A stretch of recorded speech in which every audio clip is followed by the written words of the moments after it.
اس کے الفاظ حرام زادہ نہیں اس نے کہا، باسٹرڈ نہیں کہا، کیا کہا؟ Born without any wedlock, ماں باپ کے درمیان کوئی شادی کا بندھن ہے ہی نہیں اور بچے پیدا ہو رہے، یہی تو حرامی کہلاتے ہیں ہمارے ہاں۔ حرام زادہ کسے کہتے؟ اور یہودیوں نے حضرت مسیح کو کیوں کہا حرام زادہ؟ ان کا کہنا یہ ہے، جھوٹ ہے، بکواس ہے، لیکن کہنا یہ ہے کہ حضرت مریم سلام علیہا کا رشتہ تو ہو گیا تھا، نجار یوسف نجار ایک بڑھئی تھا، اس سے رشتہ ہو گیا تھا، لیکن ابھی وداعی نہیں ہوئی تھی کہ انہوں نے تعلق زن و شوق قائم کر لیا، تو یہ تو حرام کام ہوا، زنا ہوا، تو ولد الزنا ہے۔ بہرحال خاندان کا ادارہ تلپٹ ہو کر رہ گیا ہے، بنیادی طور پر اس کے لیے آئلی قوانین جو قرآن نے دیے۔ میں نے بارہا کہا کہ میں مسلمانوں نے بھارت کو سلام کرتا ہوں، انہوں نے اپنی آئلی قوانین میں آج تک کوئی دخل اندازی نہیں ہونے دی، جبکہ ہمارا حال یہ ہے کہ 1962 میں ایک ڈکٹیٹر، خود ساختہ فیلڈ مارشل، اس نے آئلی قوانین کا آرڈیننس نافذ کیا، جس کو سب نے کہا، شیعہ، سنی، دیوبندی، بریلوی، اہل حدیث، جماعت اسلامی، سب نے کہا یہ غلط ہے اسلام کی روح سے، لیکن کوئی تحریک نہیں چلائی۔ جان تو کیا دینی تھی، کسی کے نکسیر تک نہیں پھوٹی، وہ آرڈیننس سے قانون بن گیا، اور ضیاء الحق صاحب 11 سال تک اسلام اسلام اسلام اسلام پکارتے چلے گئے، اس آرڈیننس کو ہاتھ نہیں لگایا، قوانین جو کے تو رہے، یہاں تک کہ انہوں نے فیڈرل شریعت کورٹ قائم کی، اور کچھ حسن کا ظن میرے بارے میں ہو گیا تھا، مجھے اپنی شورا کا رکن بنایا۔ پہلے انہوں نے وزارت پیش کی تھی مرکزی، میں نے کہا نہیں جناب، میں ایک تو اس کا اہل نہیں ہوں، کبھی ان میدانوں میں گیا ہی نہیں، حکومت کے کوریڈورز میں میرا آنا جانا نہیں ہے، میں اس کا اہل نہیں ہوں۔ ثانیاً اصل حکومت فوج کی ہے، آپ نے ہمیں کرنے کچھ نہیں دینا، اور الزام ہم پر آئے گا، یہ ناکام ہوگا، اس لیے کہ اس سے پہلے کی ایک منسٹری تھی جس میں جماعت اسلامی اور جمعیت علماء اسلام کے وزراء تھے، اور ان دونوں کو داغدار کر کے اس نے نکال باہر کیا تھا، یہ کوئی کام نہیں کر سکے۔ بھائی کام تم کرنے دو تو کریں، تم تو کہتے میری کانسٹیچوئنسی تو فوج ہے، یہ تو فوج کو راضی رکھنا ہے۔ بہرحال میں نے ان سے کہا تھا یہ ہے 2 جولائی سن 82 کی بات۔ میں نے کہا آپ اپنے ماتھے پر کلنک کا ٹیکا لیے پھر رہے ہیں، اور مجھے خیال بھی آیا کہ میں نے یہ کیا کیا، میں نے تو محاورہ استعمال کیا تھا، ان کی پیشانی پر محراب تھا، میں نے سوچا یہ ناراض ہو نہیں ہوا، وہ اس معاملے میں بہت ٹھنڈے آدمی تھے، بہت متحمل مزاج۔ کہلے کیوں کہہ رہے ہیں آپ یہ؟ میں نے کہا دیکھیے آپ نے فیڈرل شریعت کورٹ بنائی، اس میں اپنے ہینڈ پکڈ علماء رکھے، تقی عثمانی کس کا چوائس ہے؟ آپ کا۔ پیر کرم شاہ کس کا چوائس ہے؟ آپ کا۔ ملک غلام علی کس کا چوائس ہے؟ آپ کا۔ اور اس کورٹ کے بھی ہاتھ باندھ دیے، ویسے تو یہ 2 بیڑیاں پہنائی تھی اور 2 ہتھکڑیاں، لیکن میں اس وقت اپنی گفتگو کے حوالے سے صرف ایک کا ذکر کر رہا، آئلی قوانین پر بھی آپ کوئی بات نہیں کر سکتے۔ میں نے کہا یہ کیا؟ یہ تو انگریز نے نہیں چھیڑے تھے ہمارے، اور بھارت کا مسلمان آج تک اس کی حفاظت کر رہا ہے۔ میں نے کہا دیکھیے یہ غلام احمد پرویز نے بنوائے تھے، جو منکر حدیث تھا، اور اس کا اثر تھا چونکہ وہ گورنمنٹ آف پاکستان میں ڈپٹی سیکریٹری تھا کسی مرکزی محکمے میں، وہ اس کے زیر اثر جو ہے ایوب خان نے وہ قوانین بنائے، اور میں نے کہا ضیاء الحق سے کہ وہ بھی زندہ ہے، ابھی زندہ تھے، وہ عدالت میں آئے ثابت کر دیں کہ کتاب و سنت کے خلاف کوئی چیز اس میں نہیں ہے، میں خوش، میرا خدا خوش۔ میں یہ تو نہیں کہتا کہ جو میں کہوں وہ آپ کریں، لیکن آپ نے عدالت کے ہاتھ کیوں بند کیے؟ کہنے لگے کہ پھر ان خواتین کو کون مطمئن کرے گا؟ میں نے کہا اگر آپ کا سوچ کا انداز یہی ہے تو یہ میرا استعفی حاضر ہے، میں آپ کی شورا میں نہیں بیٹھ سکتا، استعفی دے کر آگے۔ میں جو حوالے سے بات کر رہا تھا وہ یہ کہ جب یہاں وہ ایجیٹیشن ہوا ہے، اور میں دلی میں تھا اور میں نے انگریزی اخبار میں فوٹو دیکھا تھا کہ جس قدر عظیم ایک جلسہ بمبئی میں ہوا تھا، کیپشن یہ تھا اخبار میں، اے میمتھ گیدرنگ آف بامبے مسلمز، میمتھ، اور اس میں ظاہر بات ہے ایجیٹیشن کے اندر جانیں بھی دینی پڑی، سب کچھ ہوا، پھر حکومت نے گھٹنے ٹیک دیے کہ نہیں؟ اور صرف گھٹنے نہیں ٹیکے، راجیو کی یہ تقریر لوک سبھا کی ریکارڈ پر ہے کہ میں نے تو اس سے پہلے کبھی مطالعہ نہیں کیا تھا، اب اس مسئلے پر مطالعہ کیا ہے تو میں نے دیکھا ہے کہ جتنے حقوق اسلام نے عورت کو دیے کسی مذہب نے نہیں دیے۔ یہ بات ہے جو اسے ماننی پڑی، لیکن برابر آپ کر دیں گے تو خاندان کا ادارہ ختم ہو جائے گا۔ اسی لیے فرمایا گیا الرجال قوامون علی النساء فالصالحات قانتات حافظات للغیب بما حفظ اللہ، مرد حاکم ہیں عورتوں پر، نیک بیویاں وہ ہیں جو اپنے شوہروں کی اطاعت کرتی ہیں۔ ظاہر بات ہے کہ کوئی رائے ہے، اختلاف رائے ہو گیا ہے شوہر اور بیوی میں، بیوی دلیل سے سمجھا لے، اپیل سے سمجھا لے، جس طرح بھی سمجھا لے، منوا لے، ٹھیک ہے، اور نہیں تو اسے شوہر کی بات ماننی پڑے گی۔ فالصالحات قانتات، وہی لفظ جو ابھی آپ نے پڑھا، قانتین بالقانتات، فرما بردار مرد اور فرما بردار عورتیں، تو نیک بیویاں تو وہ ہیں جو اپنے شوہروں کی اطاعت گزار ہیں، اس سے وہ بانڈ جو ہے مضبوط رہتا ہے۔ پھر اسلام نے اتنا منصفانہ نظام کیا ہے قائم۔ میں نے آپ کے سامنے اقبال کا ایک مصرع پڑھا تھا، وہ جو ابلیس نے کہا کہ عصر حاضر کے تقاضاؤں سے ہے لیکن یہ خوف ہو نہ جائے آشکارا شر پیغمبر کہیں، زمانے کا تقاضا یہ، زمانہ ادھر جا رہا ہے، مجھے خطرہ ہے اسلام آئے گا، جو آج بش کو خطرہ ہے، آئے گا،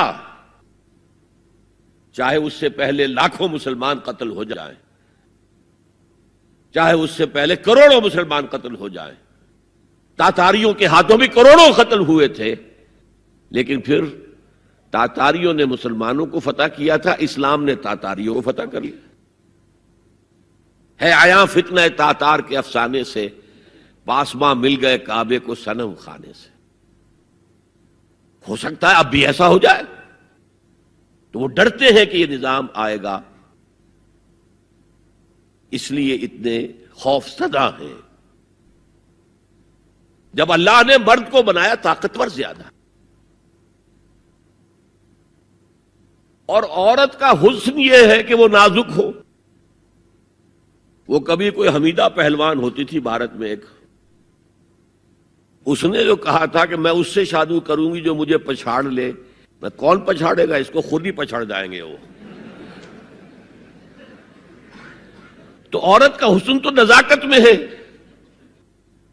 لہذا بھاری بوجھ اس پر نہیں ڈالے۔ ملک کا ڈیفنس مردوں کا ذمہ داری ہے، نان نفقے کی فراہمی مردوں کی ذمہ داری، عورت کی نہیں ہے۔ عورت کا کام ہے گھر میں رہے، شوہر کے لیے اچھا ماحول پیدا کرے۔ اب اگر دن بھر 8 گھنٹے عورت بھی کام کر کے آئی ہے، کسی باس نے بھی جھڑک دیا ہوگا، کچھ اور ہوگا، تھکی تھکائی اور طبیعت تقدر لے کر آئی ہے، مرد کا بھی یہی حشر ہے، گھر میں جائیں گے تو کیا ہوگا، لڑیں گے۔ لیکن گھر میں رہی ہو عورت، پھر بچے آ جاتے ہیں، 1 بجے آ گئے، ماں باپ دونوں آئیں گے شام کو 6 بجے 7 بجے 8 بجے، بڑے بڑے شہروں میں تو وہاں پر 2 گھنٹے تو لگتے ہیں گھر پہنچنے میں۔ یہ بچے کیا کریں گے، کس قسم کے تجربات کریں گے، کہ سارا بیڑا غرق ہو رہا ہے۔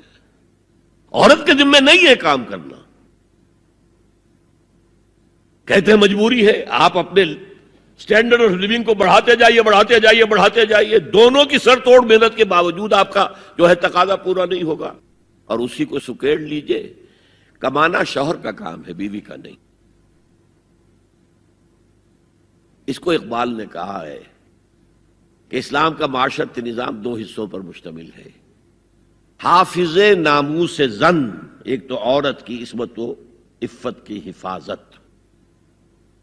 مرد آزماں، مرد کے اوپر چیلنج ہے، بھاری بوجھ تمہیں اٹھانے ہیں. مرد آزماں مرد آفرین، بھاری کام سارے مردوں کے لیے ہیں. عورت گھر میں رہے. اور آج بھی امریکہ میں جو سٹے ایٹ مومز کہلاتی ہیں، وہ مائیں جو گھروں میں رہتی ہیں، ان کا بہت بڑا ان کا مقام ہوتا ہے، ان کے بچوں کی تربیت جو ہو سکتی ہے. اور سب سے زیادہ مظلوم وہاں پر عورت ہے. مجھے بتایا جاتا ہے کہ جب سردی برف پڑ رہی ہوتی ہے تب بھی سب سے پہلے سڑکوں پر آپ کو عورتیں نظر آئے گی. مرد 1 گھنٹے بعد گھر سے نکلے گا، کیونکہ اس عورت نے کہیں اپنے بچے کو کسی بیبی سیٹر کے پاس، چلڈرن کیئر کے پاس بھیجے گی، پہنچائے گی، پھر اپنے آفس جائے گی. شام کو آفس سے نکلے گی، وہاں سے بچے کو لگی، پھر گھر آئے گی. مظلوم ترین عورت ہے وہاں پر. دونوں بوجھ ڈال دیے اس پر. حمل بھی وہ اٹھائے، ولادت کی سختی بھی سہے، اور معاش کا بوجھ بھی ڈالو اس پر. واقعہ یہ ہے کہ آج کی عورت انتہائی مظلوم عورت ہے. ایک تو اسے کھلونا بنا لیا ہے. عجیب حیرت ہوتی ہے مغربی تہذیب کو کیا ہوا ہے. عورت ننگی، مرد پورا لباس پہنے ہوئے ہے. پینٹ بھی ہے اور کوٹ بھی ہے، سوٹ پورا ہے اور ٹائی بھی ہے، اور عورت ننگی ہے. اور شدید ترین سردی کے اندر ٹانگیں ننگی ہیں اس کی. یہ اسلام کا معاشرتی نظام اس کو کسی صورت گوارا نہیں کرتا. طلاق کے معاملے میں یہی فرق رکھا. مرد دے سکتا ہے طلاق، عورت لے سکتی ہے، دے نہیں سکتی. لے گی تو خلا کہلائے گی، یا عدالت میں جا کر ثابت کرے، یا یہ کہ کوئی ایلڈرز آف دی فیملی ہوں وہ درمیان میں آئے اور عورت کہے کہ میرا اس کے ساتھ نباہ نہیں ہو سکتا. خود طلاق نہیں دے سکتی، کیونکہ عورت کے اوپر جذباتی طور پر ہر مہینے میں چند دن ایسے آتے ہیں جو چڑچڑی ہوتی ہے. اس چڑچڑے پر میں وہ کچھ بھی کر بیٹھے. اسے طلاق کا حق نہیں دیا. مرد کو حق حاصل ہے. ہاں، اگر ناحق طلاق دے گا اللہ کے ہاں پکڑا جائے گا. یہ بات جو ہے مرد اور عورت کو برابر کے طلاق کے حقوق، یہ بھی خاندان کی جڑ کھودنے کے مترادف ہے.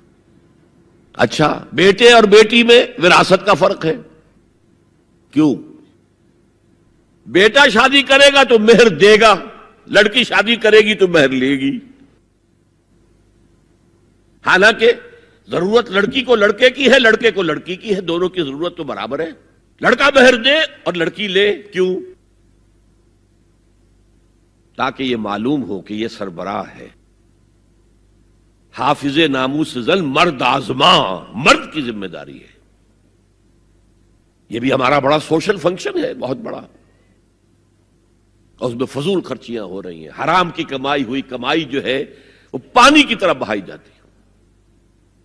ابھی مجھے ایک صاحب نے بتایا کہ ممبئی میں 2 شادیاں ہوئی ہیں مسلمانوں میں. ایک میں 1.5 کروڑ روپیہ خرچ ہوا، ایک میں 80 لاکھ خرچ ہوا. ہم نے وہاں اصلاحی تحریک شروع کی. ضیاء الحق صاحب نے بھی کوشش کی تھی، آرڈیننس پاس کیا تھا، لیکن یہ چیزیں قانون سے نہیں. آپ کہیں کہ کسی دعوت میں 50 سے زیادہ مہمان نہیں آئیں گے، وہ 100 آ گئے تو زیادہ زیادہ یہ ہوگا پولیس والوں کو رشوت کا کھاتا کھل گیا، جو یہ پیسے لے جائیے صاحب. کبھی کبھی وہ پکی پکائی دیگیں لے جا کے اپنے تھانے میں بیٹھ کے کھاتے تھے. لیکن قانون سے نہیں بدلتا مزاج. ہم نے کیا طے کیا؟ دیکھو، یہ ہے چٹان کی بنیاد. آپ کو بڑی اونچی بلڈنگ بنانی ہو تو دیکھنا پڑتا ہے چٹان نیچے بنیاد زمین کیسی ہے. تو بنیاد کیا ہے؟ آپ سادگی کرو، سادگی کرو، سادگی کرو. یہ واسطہ بے معنی ہے بالکل. اس لیے کہ غریب کی سادگی کچھ اور ہے، امیر کی سادگی کچھ اور ہے. سادگی کے ایک معنی تو نہیں ہے. لہذا کوئی جو ہے راک فاؤنڈیشن وہ تلاش کی جائے، وہ ہم نے کی تلاش۔ جو تقریب حضور سے صحابہ سے ثابت ہے ضرور کرو ضرور کرو ضرور کرو، عضوا علیہا بالنواجذ، اپنے دانتوں سے پکڑ لو اس کو۔ اور جو تقریب ثابت نہیں حضور سے اور صحابہ سے، یقیناً یہ کہیں باہر سے آئی ہے۔ یا تو ہمارا خاندانی پس منظر جو ہے، اکثر تو ہندوؤں سے مسلمان ہوئے، وہ سادات ہوں، صدیقی ہوں، فاروقی ہوں، عثمانی ہوں، وہی ہیں نا جو باہر سے آئے تھے، باقی تو اکثریت یہیں سے۔ وہ اپنا ہندوانہ پس منظر لے کر آئے، تو جس کا ثبوت صحابہ کے دور میں نہیں وہ یقیناً باہر سے آئی ہوئی چیز ہے۔ اس میں پھر سادگی نہیں، اس میں کمی نہیں، جڑ سے کاٹو اس کو۔ اس بنیاد پر ہم نے 5 فیصلے کیے، ذرا سن لیجئے آپ بھی، اگر آپ کوئی سوشل ورک کرنا چاہیں اس کو عام کریں۔ نمبر 1، نکاح مسجد میں۔ حدیث موجود ہے، ترمذی شریف کی روایت، اعلنوا ھذا النکاح واجعلوہ فی المساجد، نکاح کا اعلان عام کیا کرو، مسجدوں میں منعقد کیا کرو۔ میں حیران ہوتا ہوں کیوں نہیں علماء کرام نے اس کی طرف توجہ دلائی۔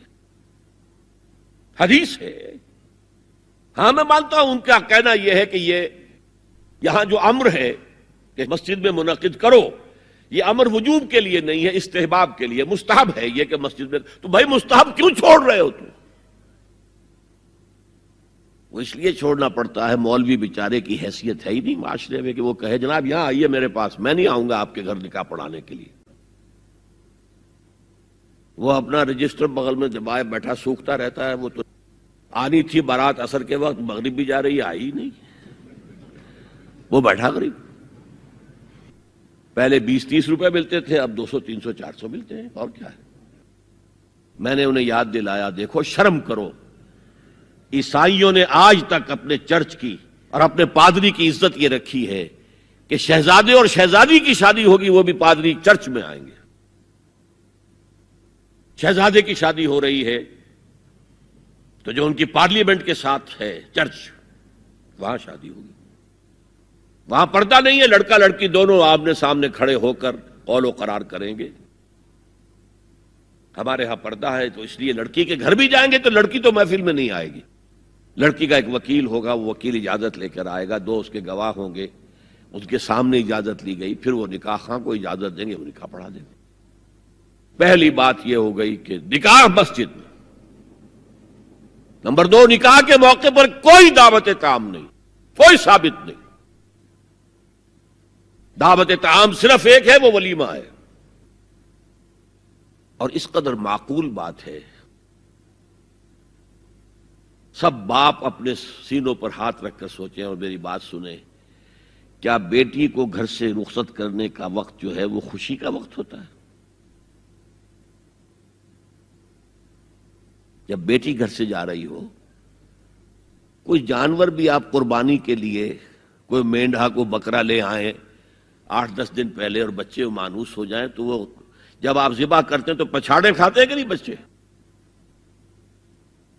اور یہ لخت جگر ہے، نور چشم ہے، 18 20 22 برس گھر میں رہی ہے، وہ جا رہی ہے، خوشی نہیں ہے وہاں، صرف یہ ہوتا ہے اے سائی آف ریلیف کہ ایک ذمہ داری کا بوجھ تھا، اللہ نے آج پورا کرا دیا، اتروا دیا بوجھ۔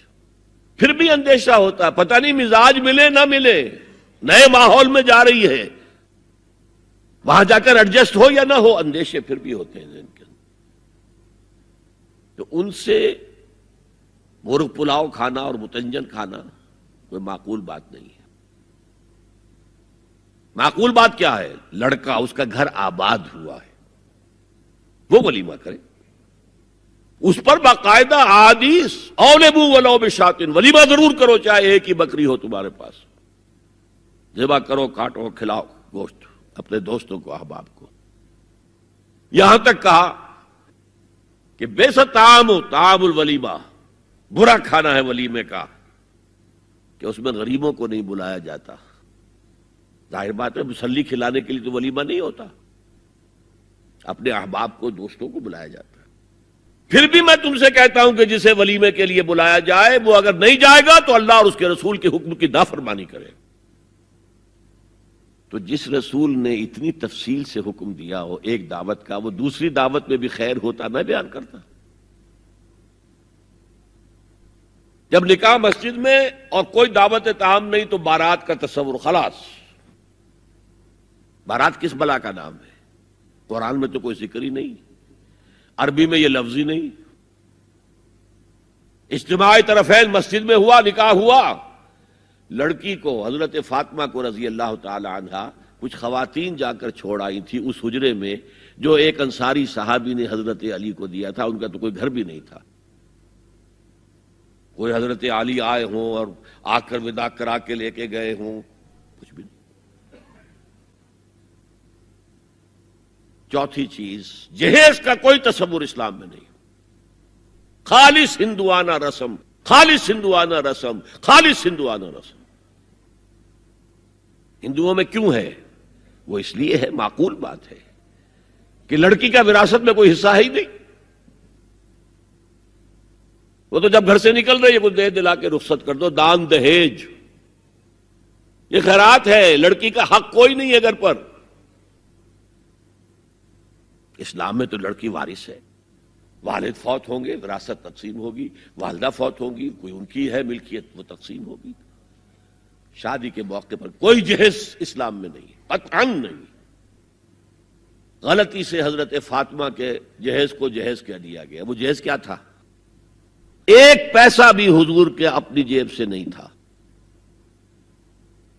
اس شادی میں خاص بات کیا تھی کہ دولہا کے ولی بھی حضور ہی ہے، اور کون ہے؟ علی کا کون تھا مدینے میں؟ اور دلہن کے والد بھی حضور ہیں۔ اب حضور پوچھتے ہیں حضرت علی سے، تمہارے پاس مہر دینے کے لیے کچھ ہے؟ عرض کیا میرے پاس تو کچھ نہیں۔ وہ فقراء صحابہ میں سے تھے۔ فرمایا مہر تو دینا ہے، تمہارے پاس ایک زرہ ہوتی تھی؟ جی ہاں زرہ تو ہے۔ انہوں نے یہ سمجھا زرہ تو جہاد کے لیے ہے، کوئی وہ دولت تو نہیں ہے۔ فرمایا جاؤ اسے بیچو یا گروی رکھ کے قرض لے کر آؤ۔ وہ گئے، حضرت عثمان نے خرید لی، اور کچھ دنوں کے بعد واپس کر دی ہدیتاً، یہ زرہ میں ہدیہ آپ کو کر رہا ہوں۔ اس وقت اگر کہتے چھوڑو علی، کہاں تو لو میں پیسے دے دیتا ہوں تمہیں، تو ان کی طبیعت پر بار ہوتا۔ اس پیسے سے حضور نے کچھ پیسے گھر بھیجے اندر، دلہن کو ذرا تیار کر دو، اور کچھ پیسوں سے وہ ایک گدا جس میں کھجور کی کھال بھری ہوئی تھی، اور 2 تکیے جس میں کھجور کی کھال بھری ہوئی تھی، ایک مشکیزہ کنویں سے پانی تو لانا ہی ہے نا، ایک چکی جو ہو یا گیہوں ہو پیسنا تو ہے نا، کوئی 1-2 برتن اور، اللہ اللہ خیر صلی اللہ، یہ تھا جسے جہیز کہتے ہیں، جس میں ایک پیسہ بھی حضور کا شامل نہیں ہے۔ وہ حضرت فاطمہ کا مہر تھا جسے بنایا گیا، ورنہ مدینے ہی میں دوسری آپ کی صاحبزادی کا نکاح حضرت عثمان سے بھی ہوا، کہیں ذکر ہے جہیز کا؟ حضرت عثمان کا گھر بھرا ہوا، ہر چیزیں موجود، وہاں تو کسی جہیز کا تذکرہ نہیں۔ بہرحال یہ شادی کو آسان کرو، زنا کو مشکل بناؤ۔ یہاں شادی کے لیے 9 من تیل ہوگا تو رادھا ناچے گی، ورنہ یہ کہ بڑی ہو رہی ہے، عمر ہو رہی ہے، سب کچھ ہو رہا ہے، لیکن کچھ تقاضے تو ہے نا، آخر کچھ تو کرنا ہوتا ہے نا، آخر کچھ نہ کچھ لوگوں کو تو کھانا کھلانا ہی ہوتا ہے نا، بارات تو آخر آئے گی ہی نا، کچھ نہ کچھ تو دینا ہی ہوگا، کچھ جوڑے کپڑے، کچھ یہ۔ اسلام کا فلسفہ جو میں نے 4-5 باتیں آپ کو بتا، فلسفہ یہ ہے کہ لڑکی کے باپ پر ایک پیسے کا بوجھ نہیں، اس نے لڑکی پال پوس کے تمہارے حوالے کر دیا، اب اور کیا چاہتے ہو تم؟ سارا مرد آزماں مرد آفرین، مرد کو چیلنج دیا ہے، تم مرد ہو، مہر تم دو گے۔ اور سب سے بڑھ کر کیا ہو رہا ہے آج کل بھی ہوتا ہے، وہ ہمارے ایک کچھ کام ہوتے ہیں اسلامی، وہ بھی ہے، کچھ وہی ہندوانہ پس منظر۔ نکاح کی محفل میں چھوارے کون لے کے آتا ہے؟ جی لڑکے والے، اور پلاؤ کن سے کھاتے ہیں؟ بھائی جس کو تمہیں مرغ پلاؤ کھلا رہا ہے وہ چھوارے نہیں بانٹ سکتا تھا؟ یہ ہے اسلام اور غیر اسلام کا امتزاج. چھوارے لڑکے والے لے کر آئیں گے اور پھر دعوت اڑائیں گے لڑکی والوں کی طرف سے. اب میں آ رہا ہوں تیسرے موضوع پر. اس کا تعلق بھی بنیادی طور پر خاندانی نظام کی مضبوطی کے لیے. خاندانی نظام مضبوط رہے گا جبکہ شوہر اور بیوی کی جتنی جنسی دلچسپی ہے وہ صرف آپس میں مرکوز ہو. شوہر کی بیوی پر، بیوی کی شوہر پر. ادھر ادھر نگاہیں جائیں گی. کوئی عورت دیکھی نگاہوں میں کھب گئی، وہی خواب میں آئے گی. اپنی بیوی کی طرف سے توجہ ہٹ جائے گی. اور یہ چیز، وہ بانڈ آف لو جو ہے بٹوین دی اسپاؤسز، اس کو کمزور کر دے گا.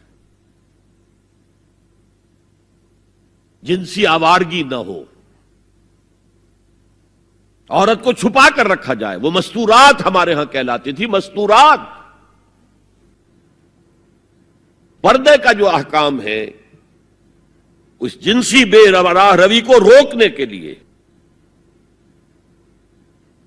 حسن کہتے ہیں عربی زبان میں قلعے کو. اور جو عورت ان تمام پردوں میں ہے، پردے کہہ رہا ہوں میں، ایک نہیں، اس کو محسنہ کہتے ہیں کہ وہ قلعے کے اندر ہے.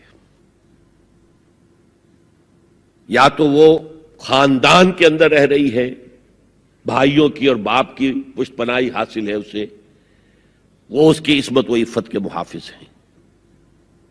یا وہ شوہر کے گھر میں آ گئی ہے تو وقرن فی بیوتکن، اپنے گھروں کے اندر رہو وقار کے ساتھ. تو وہ ایک قلعے کے اندر ہے، محسنات. اب دیکھیے اس زمانے کی منافقت سب سے بڑی کیا ہے. ایک طرف نفسیات میں کہتے ہیں کہ فرائیڈ بابا آدم ہے جدید نفسیات کا، اور وہ کہتا ہے کہ انسانوں میں سب سے بڑا جذبہ، سب سے بڑا موٹیو جنسی ہے. اللہ نے بڑی کشش رکھی ہے، مرد میں عورت کے لیے، عورت میں مرد کے لیے. لیکن عورت پیسیو ہے مزاجن، وہ اقدام نہیں کرتی، آگے نہیں بڑھتی. مرد اقدام کرتا ہے، آگے بڑھتا. یہ جو کشش ہے، اس کے نتیجے میں مرد اور عورت کے درمیان بے حجابی گویا کہ آگ پر تیل ڈالنا ہے. آگ بھڑکے گی. اسلام نے اس کو روکا ہے. پورا نظام اس کا معاشرتی، ایک بہت بڑا پردہ پورے معاشرے میں ہے، بہت بڑا پردہ. جیسے یہ چھوٹا سا پردہ آپ کو نظر آ رہا ہے نا، ادھر عورتیں ادھر مرد ہیں. اسلامی معاشرہ سیگریگیٹڈ ہے، مخلوط معاشرہ نہیں ہے. عورتوں کا اپنا دائرہ کار ہے، مردوں کا اپنا ہے. کما کر لانا مرد کا کام ہے، عورت کا کام نہیں ہے. وہ گھر میں خوش اسلوبی کے ساتھ رہے، اچھے انداز میں پکائے، شوہر کا استقبال مسکراہٹ کے ساتھ کرے جب وہ گھر واپس آ رہا کام کر کے، بچوں کی دیکھ بھال کرے. اور اس اعتبار سے میں کہا کرتا ہوں قوم کا حال جو ہے پریزنٹ، یہ مردوں کے حوالے، اور قوم کا مستقبل عورتوں کے حوالے. مستقبل اگلی نسل، اس کی صحیح تربیت ہوگی. ماں کے دودھ کے ساتھ اس کے اندر اسلام اور ایمان کے جذبات جائیں گے. آج تو وہ دودھ پلانا بھی ختم ہوا. بوتل کا دودھ، ڈبے کا دودھ، جس کی وجہ سے ریسرچ یہ بتاتی ہے کہ کینسر آف بریسٹ کا سب سے بڑا سبب جو ہے دودھ نہ پلانا ہے. سب سے بڑا. اس لیے کہ اللہ تعالیٰ نے ہر عضو کا ایک فنکشن رکھا ہے. آپ فنکشن روک دیں گے اس میں خرابی آئے گی. آپ آنکھوں پر ایک سال تک پٹی باندھے رکھیے، آپ کی بینائی زائل ہو جائے گی. کیا کرنا پھر اب اس کا؟ آپ یہاں پر پلاسٹر چڑھا دیجئے، ایک سال تک جوڑ آپ کا جام ہو جائے گا. اب نہیں، آپ کھول دیجئے پلاسٹر، وہ ہلے گا ہی نہیں. تو اس اعتبار سے وہ جو اقبال کہتا ہے مادرارا اسوہ کامل بطول، حضرت فاطمہ زہرا، ماؤں کے لیے کامل اسوہ حضرت فاطمہ رضی اللہ تعالیٰ عنہ۔ آسیہ گرداں و لب قرآن سرا، وہ چکی پیستی تھی اور زبان سے قرآن پڑھتی جاتی تھی۔ اور میں نے اپنے بچپن میں ایسی خواتین کو دیکھا ہے جو چکی پیس رہی ہیں، قرآن پڑھ رہی ہیں اور چھاتی سے بچہ چمٹا ہوا دودھ پی رہا ہے۔ اب وہ جو دودھ اس بچے کے حلق میں جا رہا ہے، پیٹ میں جا رہا ہے، اس کی کیا تاثیر ہوگی؟ بطول باش و پنہا شو ازی عصر کہ در آغوش شبیر بگیری، اے مسلمان عورت بطول بن جا، زہرا بن جا، اور اس عصر سے پنہا ہو جا، چھپ جا، علیحدہ ہو جا، تاکہ تیرے آغوش میں حسین جیسا بچہ پیدا ہو۔ یہ پہلا ہے حجاب، سیگریگیشن آف سیکسز۔ میں نے ضیاء الحق صاحب سے کہا تھا، کیونکہ ان کی شورا میں شمولیت کی میں نے جو ہے دعوت قبول کر لی تھی، مشورہ دینا ہے۔ میں اپنے مسجد کے ممبر سے بھی مشورے بھی دیتا ہوں، تنقیدیں بھی کرتا ہوں۔ تو جیسے انگریزی کا محاورہ right from the horse's mouth, تو right into the horse's ears کچھ کہا جا سکے تو اچھی بات ہے۔ میں نے ان سے کہا آپ نے پی آئی اے کو ڈرائی کر دیا، شراب بند کر دی، اچھا کام کیا، بہت عمدہ کیا۔ دنیا تو یہی کہے گی نا کہ دقیانوسی ہیں، چلیے برداشت کریں۔ لیکن یہ ایئر ہوسٹسز جو جاتی ہیں کرو کے ساتھ اور دو دو ہفتے باہر رہتی ہیں، یہ کون سے اسلام کی روح سے جائز ہے؟ عورت محرم کے بغیر حج کو نہیں جا سکتی، محرم کے بغیر عمرے کے لیے نہیں جا سکتی، اور یہ قانون تھا پاکستان میں۔ میں نے کہا آپ عورت کو نہیں جانے دیتے حج کے لیے، حالانکہ وہ ادھیڑ عمر کی ہوتی ہیں، عموماً بوڑھی ہوتی ہیں۔ ہمارے یہاں جوانی میں کون کرتا ہے حج؟ بہت شاذ۔ یہ تو آپ کو نظر آئے گا جاوا، سماٹرا، انڈونیشیا، ملائیشیا، وہاں سے جوان جوڑے نکاح کے بعد پہلا کام حج۔ کہ ہمارے ہاں سے تو بڈھے ٹھہرے گئے ہوئے ہوتے، اور پہلے زمانے میں تو ان کو رخصت کر دیتے تھے کہ بس رخصت ہی ہو جائیں گے، یہ اب واپس نہیں آئیں گے۔ اب تو میں نے کہا یہ کون سا اسلام ہے؟ خاموش، چپ۔ میں نے کہا یہ ناشتے کی ٹرے اور کھانے کی ٹرے مرد نہیں رکھ سکتے سامنے۔ میرے خلاف باقاعدہ خواتین نے جلوس نکالے پاکستان میں جب میں نے پردے کی بات کی۔ گورنر سندھ کی بیوی جو ہے اس نے لیڈ کیا جلوس کو، مطالبہ کیا کہ ان کی ٹیلی ویژن کے اوپر جو ہے ان کا سامنے آنا بند کیا جائے۔ میں نے کہا ٹھیک ہے۔ بدا الاسلام غریبا ویسعود کما بدا فطوبی للغرباء۔ اسلام شروع ہوا تھا تو اسی حالت میں تھا کہ کوئی اس کو جانتا پہچانتا نہیں تھا، پھر جب اسلام غالب ہو گیا تو طاقتور کے تو سبھی دوست تھے، سبھی پہچاننے والے، لیکن ان قریب اسلام پھر غریب ہو جائے گا۔ تو جو اسلام کی غربت کے ساتھ خود غریب ہو جائیں ان کے لیے مبارکباد۔